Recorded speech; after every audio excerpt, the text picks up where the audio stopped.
నమస్తే. Spiritual, motivation, educational వీటికి సంబంధించి ఇంటర్వ్యూస్ ఇవ్వదలుచుకున్న వాళ్ళు కింద నంబర్ కి కాంటాక్ట్ చేయండి. నమస్తే, వెల్కమ్ టు అవర్ ఛానల్. నేను కుప్పా పద్మిని. ప్రస్తుతంతో పాటు ప్రముఖ ఆధ్యాత్మికవేత్త, ప్రముఖ జ్యోతిష్కులు GBLN చారుల్ గారు ఉన్నారు. మాట్లాడదాం. నమస్కారం అండి. నమస్కారం. నక్షత్రాల గురించి చెప్తూ ఉన్నారు. పునర్వసు నక్షత్రం ఈ జాతకులు ఎలా ఉంటారు, వీళ్ళు చేసుకోవాల్సినటువంటి పరిహారాలు ఏంటి, ఇట్లాంటి విషయాల గురించి. ఇక పునర్వసు నక్షత్రం, ఇప్పుడు పునర్వసు నక్షత్ర జాతకుడి పేరు మారుమోగుతుంది. అవునా? జై శ్రీరామ్. రామ నక్షత్రం.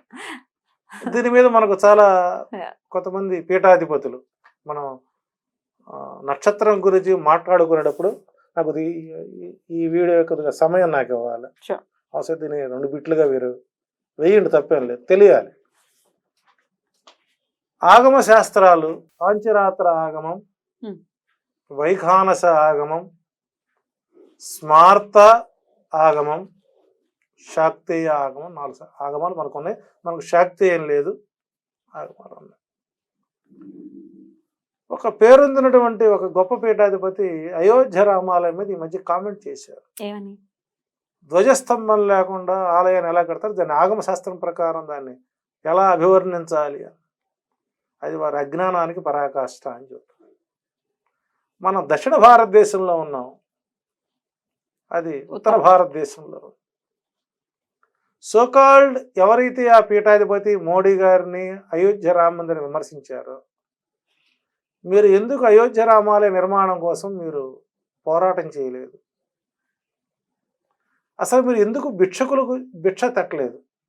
అంటే పూర్వాచార్యులు మీకు కోట్ల ఆస్తిని ఇచ్చెళ్ళాడు కాబట్టి మీరు అనుభవిస్తున్నారు, లగ్జరీ రూపంలో కూర్చొని కాషాయ ముసుగు లగ్జరీ అనుభవిస్తున్నారని చెబుతాను ఈనాటి పీఠాధిపతులందరూ కూడా. మీడియా గొట్ట ముందు పెట్టగానే సగటు మాట్లాడుతున్నారు. వాహనం, ఆయుధం, ఇంధనం, ధనం లేనటువంటి రూపాన్ని అర్చావతారం ఎలా అవుతారు, అది అది దేవాలయం ఎలా అవుతుంది అన్నారు. నిజమే, ఆయన చెప్పింది మనం కనీసం ఆ జ్ఞానం ఆయనకుంది అనుకోవచ్చు. అక్కడ బాలరాముడి నిర్మాణం జరిగింది. మన దౌర్భాగ్యం ఏంటంటే మన తెలుగు భాష బలరాముడి దేవాలయం అంట, బలరాముడి దేవాలయం అంట అని చెప్పి ఇదో ప్రచారం వచ్చింది. బలరాముడికి రాముడికి సంబంధం ఏంటి? ఇది ద్వాపరయుగం కదా, అది త్రేతాయుగం కదా, ఏంటో మోడీ గారు పిచ్చెక్కి బలరాముడు గురి పెట్టారు అనేవాళ్ళు చాలా మంది కూడా విన్నా నేను. బాలరాముడిని బలరాముడిని చేశారా? చేశారండి కొంతమంది. ఇదే కాంటెక్స్ట్ లో బాలరాముడికి వైఫ్ ఏది, సీతమ్మ తల్లి లేదేంటి అంటారు. అంటే పుట్టుకతోనే పెళ్ళాం తెచ్చుకోవాలి. ఇంకా అసలు కొంచెం కూడా కామన్ సెన్స్ అంటే కాస్త భాషా జ్ఞానం ఉన్నటువంటి వాడైతే ఆ మాట అంటాడు. ఎగ్జాక్ట్. ధ్వజస్తంభము నిర్మాణము లేదు అని చెప్పాను. రైట్. అసలు ధ్వజస్తంభం గుడికి ఎందుకు పెట్టాలి అనేటువంటి ఆలోచన ఆ పీఠాధిపతి తెలిసి ఉండాలిగా. పూర్వంలో ఇప్పుడు మనకు ఎలాగైతే లైట్ హౌస్లు ఉన్నాయి సముద్ర పొడ్డున, దేనికి సంకేతం లైట్ హౌస్? ఇక్కడ ఒక సముద్రపు ఒడ్డున్నది, సిగ్నల్స్ వస్తూ ఉంటాయి, దాని నుంచి సిగ్నల్స్ అందుతూ ఉంటాయి. ఏరోనాటికల్ వాళ్ళు సిగ్నల్స్ ఉంటాయి. ఇక్కడ ఏదో ఉంది, ఎయిర్పోర్ట్ అనేది ఉన్నదని. పురాతన దేవాలయాల్లో బ్రహ్మోత్సవాలు, మాసోత్సవాలు, పక్షోత్సవాలు, వారోత్సవాలు, దినోత్సవాలు జరుగుతూ ఉంటాయి. ఆ జరిగేటువంటి సమయంలో దేవతలను ఆహ్వానిస్తూ ఉంటారు. వాళ్ళ చేతిలో ఏమి గూగుల్ మ్యాప్లు లేవుగా. బలాని హైదరాబాద్లో బలాని చోట జీకే ప్లాజా అని ఒకటి ఉంది, అక్కడ ఏదో నక్షత్ర గురించి మాట్లాడతాను, లొకేషన్ పంపించలేదుగా. గుర్తు ధ్వజస్తంభం మీద ఉండే జెండా దేవతల యొక్క ఆహ్వానానికి వాళ్ళకి లొకేషన్ పాయింట్ అది. దానికోసం శిఖరపు సమానంగా ఉండేటువంటి ఏక స్తంభంలో బ్రహ్మోత్సవాల సమయంలో అక్కడ దాని నాటి ధ్వజస్తంభం నాటి విజయోత్సవాలు జరుపుకుంటారు. ఆ మాత్ర జ్ఞానం తెలియనటువంటి పీఠాధిపతులు మాకు దొరకడం మన దౌర్భాగ్యం. అదంతా అయిపోయిన తర్వాత, బ్రహ్మోత్సవాలు మొత్తం అయిపోయిన తర్వాత, పూర్వంలో ఎవరైతే ఈ కార్యక్రమానికి బ్రహ్మగా నిర్వహించారో వారు ఆ ధ్వజస్తంభాన్ని తీసుకుని వెళ్ళి వారి ఇంటికి వసారాలకు కప్పులకు వేసుకునేవాళ్ళు. అవునా? కంప్లీట్ గా అక్కడ ఉండేది కాదు. ఉండేది కాదు. ఇప్పుడు అది మోసుకెళ్తాం కష్టం. ఆ సిస్టమ్ ఇప్పుడు లేదు కాబట్టి దాన్ని అక్కడ వదిలేసి దానికి తొడుగులేసి ధ్వజస్తంభం దానికి బలిపీఠం పెట్టి పెడుతూ సాంప్రదాయాన్ని ప్రతిరోజు. ఇప్పుడు ఉన్నటువంటి ప్రకారం మార్చుకొచ్చారు. ఈ మాత్రం తెలియనటువంటి జ్ఞానమైనటువంటి పీఠాధిపతి అయోధ్య రాముడి గురించి మాట్లాడితే మన దౌర్భాగ్యం.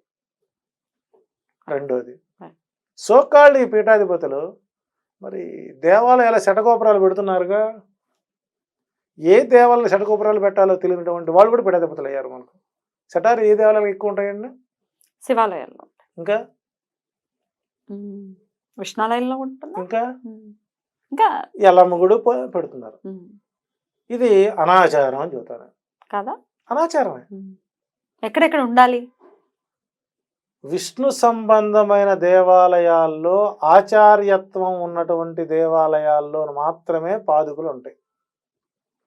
శటకోపం పైన పాంచరాత్ర ఆగమం ప్రకారం భగవద్ రామానుజాచార్యులు ఏర్పాటు చేయబడినటువంటి పరంపరటువంటి దేవాలయాలలో మాత్రమే శిరస్సున పాదుకులు పెడతారు.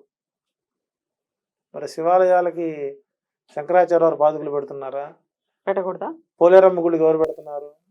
ఎల్లమ్మ గుడికి ఎవరు పెడుతున్నారు? కాదు కదా. ఆగమశాస్త్రం మాట్లాడుకుంటున్నప్పుడు తమిళనాడులోనూ ఏ శివాలయానికి వెళ్ళండి, ఎవరన్నా పాదుకులు చేతిలో పెడతారు? మీకు చేతిలో కుంకుమ వేస్తారు, విభూది వేస్తారు. గమనించండి, మనకు నెత్తిన పెడితే కానీ జేబులో చేయబోదు.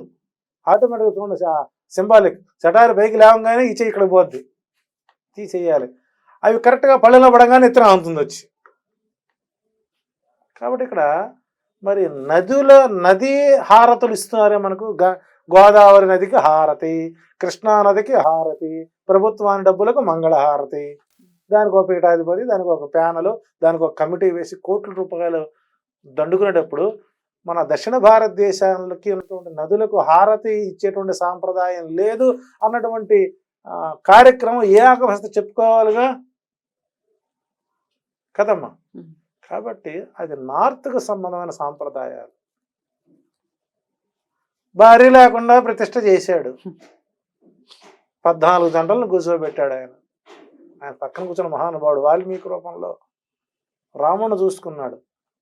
కాబట్టి మన హిందూ సాంప్రదాయాలు ఉండే మతాధిపతులు, పీఠాధిపతులే ఈ దౌర్భాగ్య మాటలు మాట్లాడితే హిందుత్వం మీద దాడి జరగని గ్యారెంటీ ఏముందండి?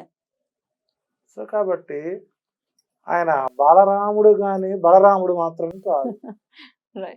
ఈ రోజుకు చూడండి, శుక్లాంబరధరం మీకు పూర్తిగా వచ్చా? ఒకసారి చెప్పండి. శుక్లాంబరధరం విష్ణుం శశివర్ణం చతుర్భుజం ప్రసన్నవదనం ధ్యాయేత్ సర్వ విఘ్నోపశాంతయే. తర్వాత విష్ణు సహస్రనామంలో అయితే అగజానన పద్మార్గం గజానన మహర్నిశం అనేకదంతం భక్తానాం ఏకదంతం. ఇంకోసారి చెప్పండి. అగజానన ఎందుకు చెప్పండి, చెప్తాను. నాతో మంత్రాలు చెప్పిస్తున్నారు. అగజానన పద్మార్గం గజానన మహర్నిశం అనేకదంతం భక్తానాం ఏకదంతం. ఏకదంతం ఉపాసన కదా, కరెక్ట్. ఇప్పుడు అందరూ అదే కదా. అందులో తప్పు ఎక్కడ ఉంది? ఏకదంతం ఉపాసన. అనేక దం త్వం భక్తానాం ఏకదంతం ఉపాసన ఏం చెప్పాలి? అనేకమైనటువంటి దం త్వం భక్తానాం, ఒక్క దంతమే అందరి భక్తులకు సంబంధించినటువంటి అంశం. ఇంతవరకు అది ఎందుకు క్లారిఫికేషన్ అవ్వట్లేదు? ఒక ఆయన ఏదో పాడతాడు, సునిచైవ స్వపాకేచ పండితా సమదర్శన, కుక్క మాంసమును వండుకొని వాని ఎందును పండితుడు సమదృష్టి కలిగి ఉండవలను చెబుతాడు గణకోకిల. కుక్కను సునకం, సునిచైవ స్వపాకేచ, కుక్కను మాంసము వండుకొని తినువాని ఎందును. అది కుక్క మాంసం అని కాదండి. ఇట్లా తెలియనటువంటి వాడు కూడా మనం చెబితే మనం ఏం చెప్తాం చెప్పండి. కాబట్టి అక్కడ ఉన్నది బలరాముడు, పుట్టినటువంటి రాముడు, చిన్న పిల్లవాడు. కాబట్టి ఆయన భార్య ఉండదు అన్న జ్ఞానం లేకపోతే ఎట్లాగండి? అది అర్చావతార క్షేత్రం కాదు, దర్శనీయ క్షేత్రం. అర్చావతారం అంటే భార్య సమితులై ఉండాలి, భార్య సమితులు ఉన్నవాడినే పూజించాలని శాస్త్రం చెబుతుంది. ఆయన పెళ్లి చేసేద్దాం రేపు పొద్దున మళ్ళీ ఎందుకు అర్జెంటుగా చేద్దాం ఇంకా పూర్తి స్థాయిలో పాకులాడలేదు ఇంకా. బహుశా రేపు ఏదైనా ఈ ప్రతిష్టని ఏమన్నా శ్రీరామంగా మారుస్తారేమో. రామదాసు గనక చైత్ర నవమి రోజున ఆయన పుట్టినరోజుకి పెళ్లి చేశాడు. అక్కడి సాంప్రదాయం మారిపోయింది. నవమి నాడు అసలు రాముడికి పెళ్ళినటువంటి లగ్నం వేరు. త్వరలో మనం రెడ్ టీవీ ద్వారా రాముడి యొక్క కళ్యాణ లగ్నాన్ని మనం నవమికి ముందుగా మనం ఆయన జాతకాన్ని చెప్పే ప్రయత్నం చేద్దాం. సో ఇక గురించి ఒక్కసారి పునర్వసు నక్షత్రం 4 పాదాల్లో పుట్టిన వారికి ఎలాంటి శాంతులు అవసరం లేదు. మా దౌర్భాగ్యం వాటికి కూడా చేస్తున్నారు శాంతులు ఈ మధ్య కాలంలో. అసలు కడుపుతో ఉంటే చాలు ఎగబడి చూస్తున్నారు. ఎప్పుడు కొంటుందా ఇవని, ఎప్పుడు వస్తుందో ఆపరేషన్ చేద్దామని వాళ్ళు, ఎప్పుడు కొంటుందా ఫోన్ చేస్తారని వీళ్ళు. ఏదైనా కానీ శాంతే. అసలు శాంతి నక్షత్రం 4 నక్షత్రాలకు శాంతి లేదు. 4 పాదాలకి. అయితే రాముడు కష్టాలు పడ్డాడు కదండి. అష్టమి నవములు కష్టపు దినములు అన్నారు. నవమి రోజున పుట్టాడు కాబట్టి కష్టాలు పడ్డాడు. ఎవరి కోసం కష్టపడ్డాడు? మనుష్య జాతి కోసం. అంటే పునర్వసులో పుట్టినవాడు కుటుంబం బాగు చేయడం కోసం కష్టాలు పడతాడు. ఇది చెప్పాలి జ్యోతిష్యుడు. నవమే శాంతి చేసేయాలి. ముఖం అర్జెంటుగా ముగ్గురులో ముంచేయాల్సిందే, చూడాల్సిందే వంగిట్ట. అవసరమా కాదని ఉండదు. అందుకని మేము నాన్న తిప్పలు పడుతున్నాం బతికించుకోవడానికి. ఇక పునర్వసు నక్షత్రంలో పుట్టినటువంటి వాడు, పునర్వసు నక్షత్రం రోజున నెలకొకసారి మనకు అప్పాలు అని ఉంటాయి. నేతితో తడిసిన పాయసం దానం చేసుకోవడం మంచిది. దీనివల్ల కొన్ని ఇబ్బందికర పరిస్థితులు రాకుండా ఉండి వారి పేరు ప్రఖ్యాతులు స్థిరంగా ఉండే అవకాశాలు ఉంటాయి. పునర్వసు నక్షత్ర జాతకులు రాముడిని ఎవరు ఎక్కువగా ఆరాధించాడు? తాను త్రేతాయుగంలో ఉండగా సూర్యనారాయణ మూర్తి, ఇంకా ఈశ్వర ఆరాధన చేశాడు రాముడు. రామేశ్వరం గాని. అంటే తాను ఏ పని ఆరంభించినా ఈశ్వరుడు యొక్క అనుగ్రహం కోసం.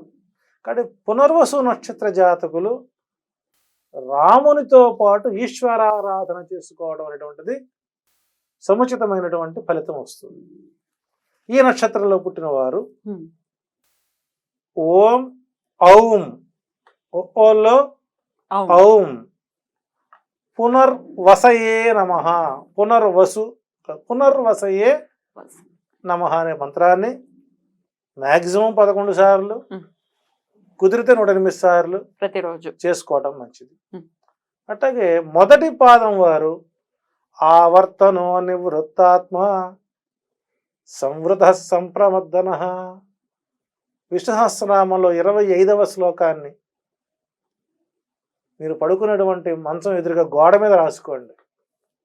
26, మూడో పాదం 27, పునర్వసు 28 చేసుకున్నట్లయితే తప్పనిసరిగా పునర్వసు నక్షత్రం వారికి రాముడు పరిపూర్ణమైనటువంటి కృపా కటాక్షాలు ఇస్తారని. ఇంకా అవకాశం ఉంటే విని కాదని నోరు తిరగదనుకుంటే ఒక పునర్వసు రోజున రామకోటి పుస్తకం దగ్గర పెట్టుకుని 108 సార్లు శ్రీరామ శ్రీరామ శ్రీరామ శ్రీరామ శ్రీరామ శ్రీరామ అని రాస్తూ ఉంటే కూడా మంచి ఫలితాలు రావడానికి అవకాశాలు ఎక్కువగా ఉంటాయి. రైట్ అండి, చాలా చక్కగా వివరించారు. ఇక నెక్స్ట్ ఎపిసోడ్ లో పుష్యమి నక్షత్రం గురించి మాట్లాడుకుందాం. థ్యాంక్ యూ సో మచ్ అండి. నమస్తే.